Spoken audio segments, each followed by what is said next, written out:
Talk a little bit about your mountain biking, and I know that's become a passion for you. Mountain biking is something that it brings friends together, number one. Yeah. There's not often a whole lot of talking going up a mountain because you have to put a lot of effort into it.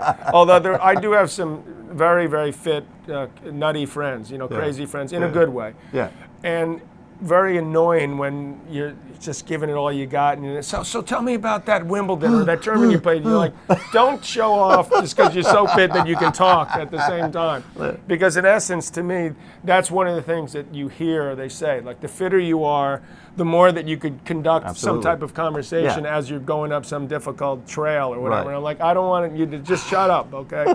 Because I'm not quite at that point. But I feel like that's something that's, first of all, you're out in nature, number one, which is different than being in a gym, which I like to go to, but that gets a little old. Right. And so I like combining it with sometimes being on the road and on trails. You see a lot of things that you don't normally see, sometimes things you don't want to see, like rattlesnakes. But at the same time, there's an incredible feeling of satisfaction and camaraderie that goes along with mountain biking. And it's great for the tennis. Is one of the key things that's not discussed as much as your balance. Absolutely. And I think that when you're on a stationary bike, yes, it's good for your legs, and of course you're working out and breaking a sweat. But when you're on a mountain bike and you're going up a hill or down it, for that matter, you're starting to use different parts of your body, which actually can come in handy. But the key thing is the balance, that you can, you don't want to be falling off the side of a mountain or falling over, which is pretty, sometimes you're going so slow, you're just trying to keep the pedal moving, you're going up the hill, you got to work that. So it's actually, for me, it's done more as for fitness. Others, it's more of just an actual lifestyle.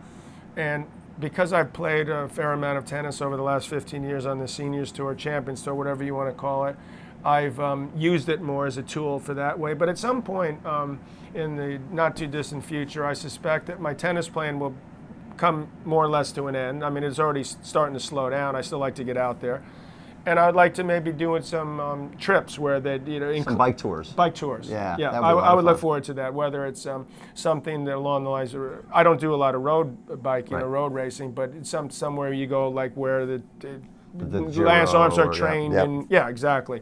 As well as some of the great mountain biking things, whether it's in the Rockies or something like that, some different things. So I actually quite look forward to that. When you're riding with your buddies, and I'm sure some of your guys are a little faster than others, do they try to push you to do some things that might be a little hazardous to your health? Might be a better word. Yeah, I've had a few, not too major injuries, but fortunately I think a pretty level head on my shoulders, so that's kept me from doing something really stupid. I'm not like the thrill seeker that some of my other buddies are, and need to prove myself by how many bones I break on some fall going downhill. But of course, I go out with some great bikers, tremendous mountain bikers that challenge each other, and they're always pushing each other. That's sort of what it's all about. I did mountain bike once with Lance Armstrong. Oh, did you? Yeah, and I saw his derriere for a brief period of time. Before he disappeared over the next mountain. Yeah. And he'd have to slow down with these other guys. And he just did it more as just to get a brief workout. Right. But some of these other guys are trying to push him because his thing is obviously on the road more, so they want to push him. And it's like a tennis player playing racquetball in a way. It's not the same thing. Not that a tennis guy's not going to be pretty good at racquetball, and vice versa. Obviously, he can bike, but when you're starting to do some of these tricky turns, it's a different machine you're using. So they were trying to goad him as well. So I'm not the only guy they've goaded. Tech-wise, when you're out there, you use heart monitor when you're training, or you basically just go by feel after all these years? You pretty much know more by yourself? Feel. I've done some heart monitor stuff, but not where I'm that aware of it. I know that I'm getting is more than enough as far as a workout. I'm maxing out at if they say that you're supposed to be 220 heartbeats a minute minus your age, I'm pushing. If that's 170. I'm aware enough of doing, especially when you're working really hard, that you're at a certain point where you're pushing that, and I don't want to necessarily be pushing it too long. Right. Not that you want to get there and have to, because ultimately that's what's going to pay off. But I'm not that fanatical about it. I don't feel the need to sort of check in every couple minutes and make sure I'm on some crazy plan.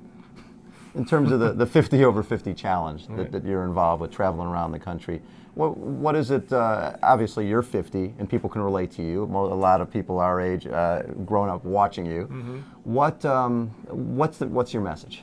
Well, first of all, I think that people I'd like to think have respected me over the years is that I'm a person they can relate to. You're that honest. I'm out there. I take subways in New York. Yep. They can relate to me as a human being, as a father. So hopefully they respect and listen to what I have to say. Yeah. So now I'm 50. They're looking for guys 50, obviously, because that's the whole campaign. But someone who's taking pride in being physically fit. So I think that goes well with what they're trying to accomplish as well. And so the idea of being healthy. In essence, you can go to a website, for example, 50over50challenge.com, and you basically take a health assessment. And they ask you a couple questions. But then the next step is to go see a doctor and get a checkup. And the third step is basically have your PSAs checked. So because the idea of 50 is that's the time when you're going to go get for example, your prostate check, and to try to do that on a regular basis to stay a step ahead of this. And so that sort of some of the decisions you start making are based on your physical health, which is going to help your mental health. They all say everything. healthy mind is healthy body, vice versa. I find personally that because I work out frequently and regularly, that it's made me make better decisions, and not only hopefully being a husband and a father, but the decisions I made in work, and to be part of this, the message is a positive one. My father, as I said earlier, had prostate cancer, so it made me more aware of this, to catch it before you even get to that point. For example, I'm one of those guys that's probably also, like many others, that's hesitant about going to a doctor. Right. I'm feeling pretty good. I'm feeling pretty good. I don't need to do this. Better safe than sorry. I'm one of those guys that if I got lost driving to the Staples Center or the Madison Square Garden, no, I don't need to ask for directions. I'll figure it out. You drive around in circles for 3 hours. So I understand a lot of those concerns completely. So I'm here to say that this is, have no fear, basically, and there's a lot that can be done. I mean, I'll give you another example. Yeah. You have situations, you get older as a guy, you end up, you're in the middle of the night, you're going, use the restroom more. Yeah. Hey, what does that mean? Well, does that mean that that's just what Cancer, happens? or what is it? Yeah. Or does it just mean that nothing? It just means well hydrated. Exactly. so it's better to know what your options are, or what the situation is, or what can be done. So that's something as basic as that is what I'm saying.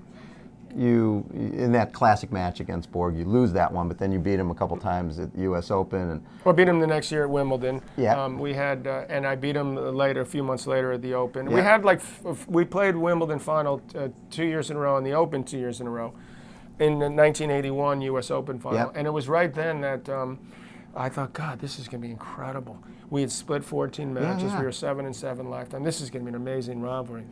And he said we went down to Australia a couple months later. I was with my late great buddy Avitas Gerolaitis and Bjorn, and we were in a room like this at a hotel and having a beer, and he said, "I'm going to quit."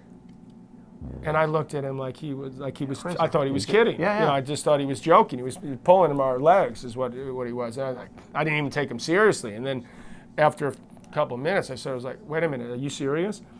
And he says, "You'll understand someday." And you still don't understand. Well, in a way, I understand more, obviously, because I think that he had had enough in a way. And if you lose that edge, it's over.